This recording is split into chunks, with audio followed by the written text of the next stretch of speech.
Good morning from Vienna. So one of the reasons we decided to come to Vienna is because of the Empress series on Netflix. So of course we had to come to the Sisi Museum. So this museum is inside the state apartments where Sisi and Franz used to live. I'm excited for it, huh?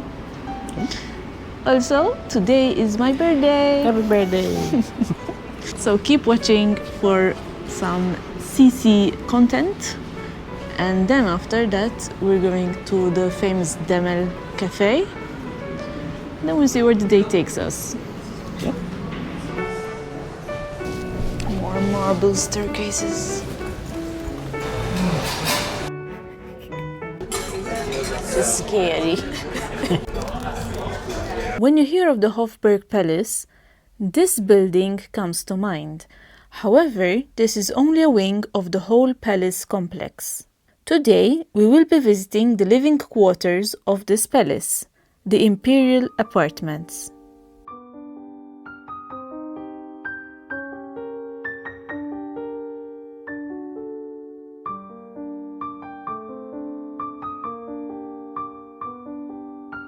Inside the museum is a showcase of Elizabeth's life from childhood to her tragic death.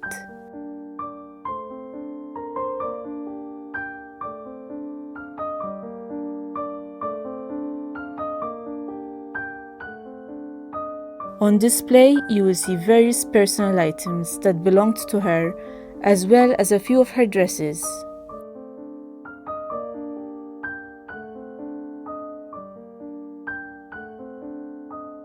She was obsessed with her appearance and fitness. It is said her waist was only 50 centimeters, and this was measured daily. To keep up her slender figure, she rebelled against the social norms and installed a personal gym.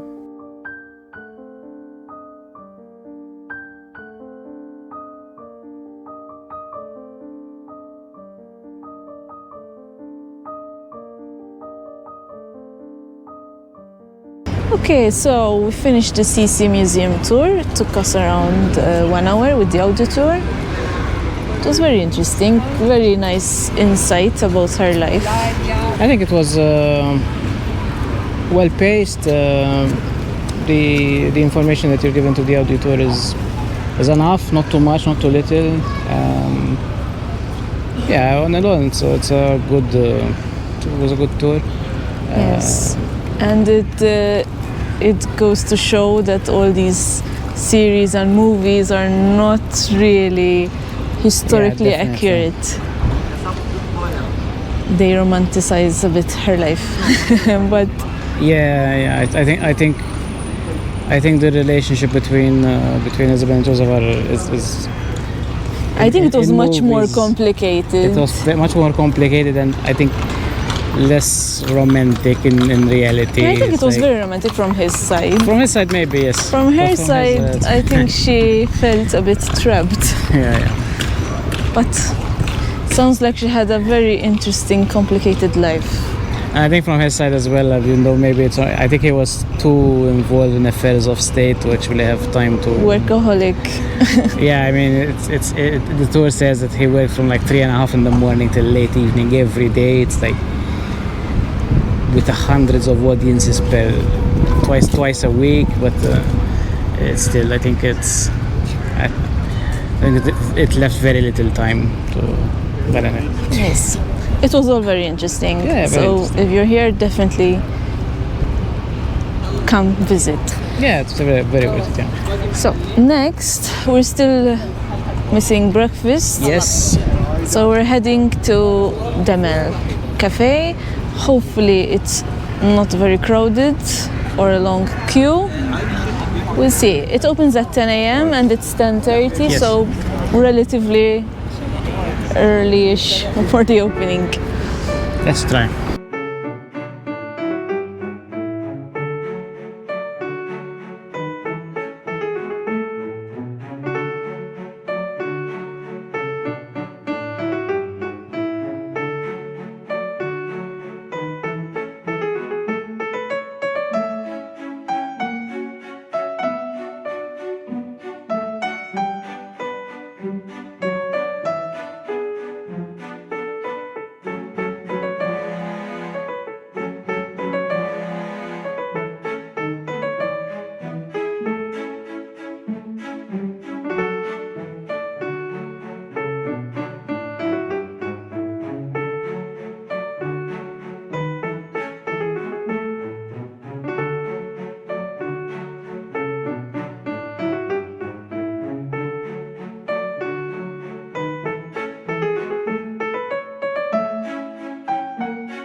Yeah! Happy birthday to me!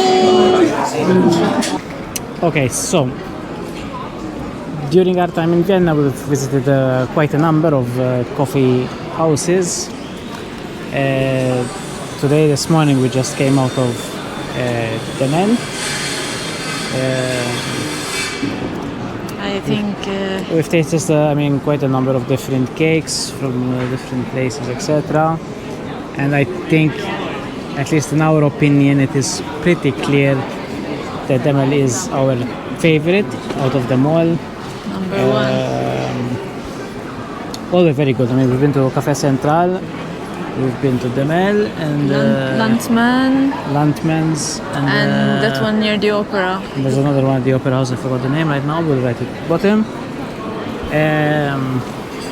All of them are good, obviously, but I think Yeah, so we tried obviously the pancake, the pancake,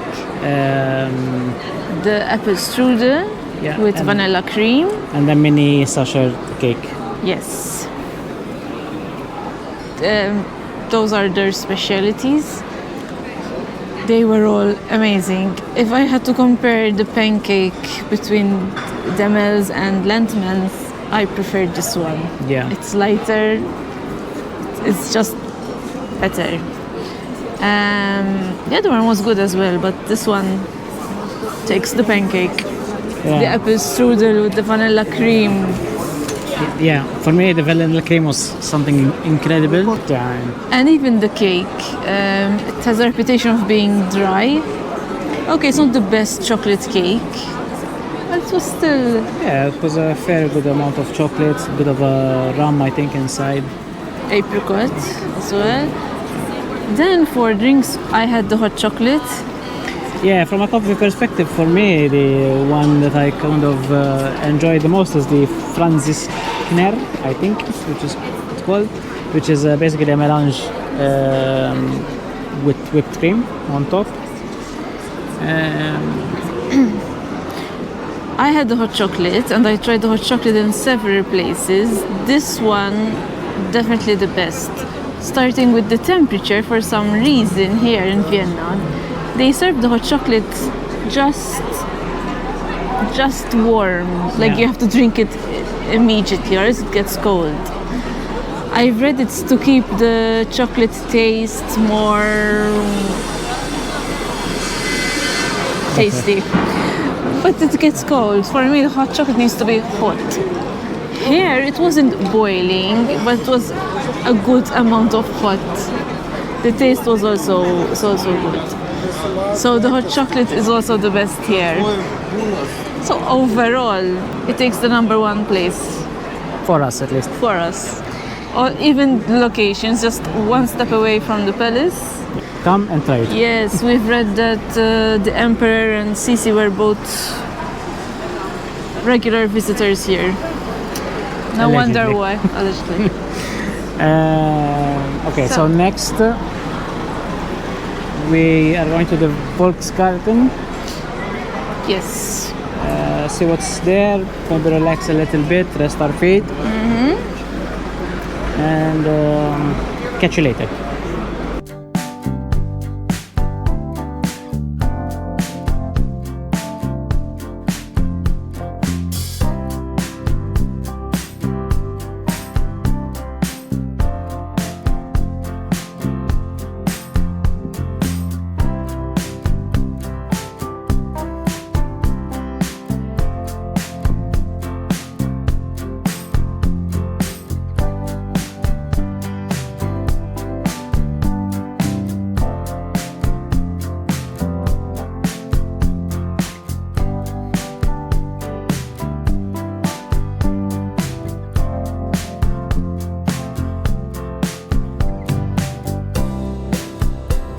Soon enough, it was lunchtime. We decided to try the hot dog stand Bitzinger, right next to the Opera House.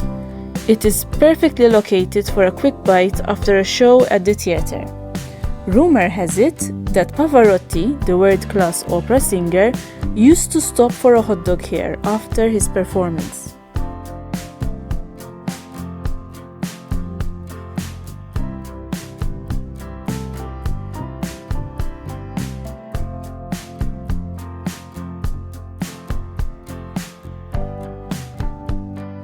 we decided to eat ours at the Berggarten close by. Cheers! The rest of the day was spent doing nothing and embracing park life in Vienna.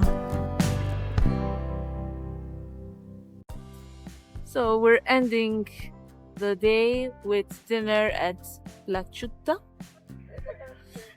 We're anticipating some traditional dishes. Yes. I think there's quite a few we would like to try. We'll see how much we can fit in. We made sure to put in a reservation Yes. to make sure our spot is... Yeah, this one's a bit difficult to get a table without a reservation unless you're willing to queue for quite a bit. So far, I mean, it's 8 p.m. No particular queue outside, as much as I can see. But we wanted to play this one safe to make sure we get a table. See how it goes after the tasting. The equipment has come out. Yeah. So we have heating plates to keep everything warm. Okay, so dinner is here. And we have Tappelstück and Tappelspitz, which is essentially the same thing, just the meat inside is different cuts of beef. What we have, it's a mixture of stuff. So we have a broth with shredded pancakes inside. Inside the broth we have bone marrows, mixture of vegetables, and the different cuts of beef that we chose, with some black bread on the side, and we have the potatoes and the horseradish sauce. And there's a particular way of eating this. So first you have the broth with the pancake. You take the bone marrow and spread it onto the bread and eat it together, and then ultimately you pick up the beef from the broth and have it with the potatoes. I'm looking forward to this a lot, so we'll see.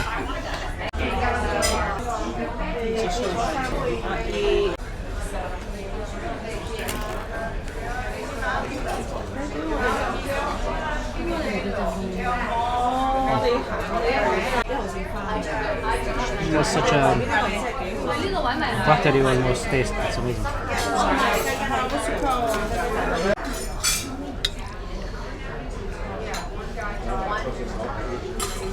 This is scary.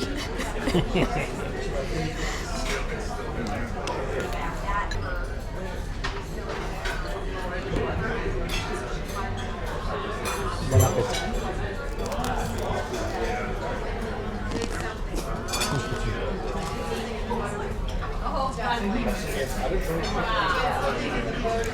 It's alright.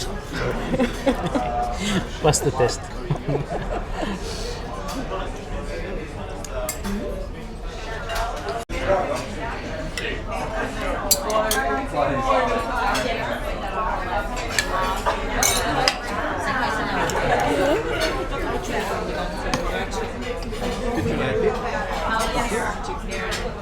Well, it was amazing. It's a very, very good dish. I think if there is one Austrian dish that one cannot miss, is this one. The meat was super tender, melts in your mouth. Potatoes were really good. All in all, it's a really, really enjoyable dish. So, if you're here, you have to try it. Yesterday evening, we ended the trip with dinner at Placutta. This morning, we're heading to the airport to go back home. So Vienna has so many things to do and see. You just have to decide what's interesting to you.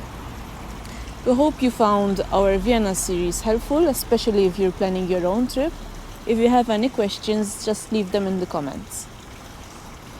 And all that's left, if you haven't already, please subscribe, and we'll see you in the next one.